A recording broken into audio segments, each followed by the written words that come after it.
사실 이방인과 결혼을 한다라는 것 그 자체가 사실 문제가 되지는 않습니다. 왜냐하면 예수님의 족보를 살펴만 봐도 그 족보 안에 이방인들이 심심치 않게 나오기 때문이죠.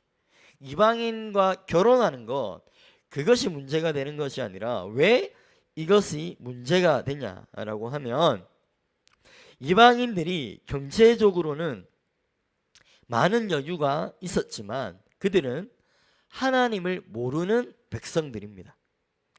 이방인과 결혼을 하는 것이 문제되는 것이 아니라 하나님을 모르는 백성들과 또 하나님을 믿지 않는 백성과 결혼하는 것 그것이 문제가 되는 거죠.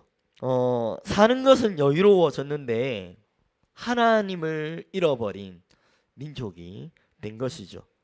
이방인과 결혼하지 않겠다. 이 선언은 세상과 타협하지 않고 어떤 일이 있어도 하나님만을 섬기는 백성이 되겠습니다. 이런 고백인 거예요. 십계명을 보면 우리에게 주신 계명 중에 하나가 안식일에 일하지 말고 아무것도 아무 일도 하지 말라는 거예요. 안식일을 기억하여 거룩하게 지키라라고 했어요. 왜 이런 말씀을 하셨겠습니까? 안식일에는 하나님만을 집중하라는 거예요. 안식일에는 예배 중심의 삶을 살아라는 것입니다. 6년 동안 땅을 가꾸고 막 열심히 일하다가 7년째 되는 해에 아무것도 안 하는 거 쉬운 일이 아니에요. 그런데 이스라엘 백성들 가운데 결단하고 다짐을 하는 거예요. 그리고 임봉을 하는 거예요. 이것을 지키겠다고. 하나님의 말씀이 들려지니까 하나님의 주권으로 여기까지 왔다라는 그 고백을 드리면서 과거에 어떤 실패를 하고 여러 가지 어려움이 있었지만 하나님의 동일하신 은혜와 사랑으로 여기까지 왔다라는 것을 믿고 이와 같은 다짐을 하는 거예요. 사실 코로나19 때문에 우리가 현장 예배 대신에 영상 예배로 예배를 드렸어요. 사실 처음에는 이것이 왜 시작되었냐면 이웃을 사랑하자라는 그 마음의 동기로 우리가 선제적으로 취한 거예요.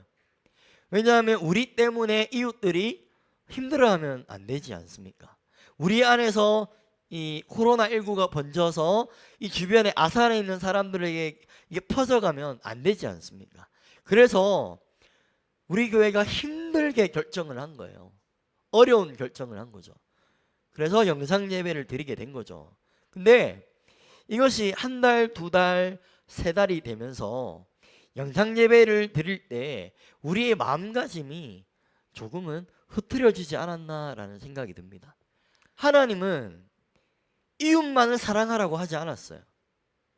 하나님께서는 하나님을 먼저 사랑하고 그리고 이웃을 사랑하라고 하셨어요. 그러나 하나님을 경외하는 그 마음이 우리에게 사라지면 지금 영상으로 가정에서 드리는 이 예배가 아무 필요가 없는 거예요.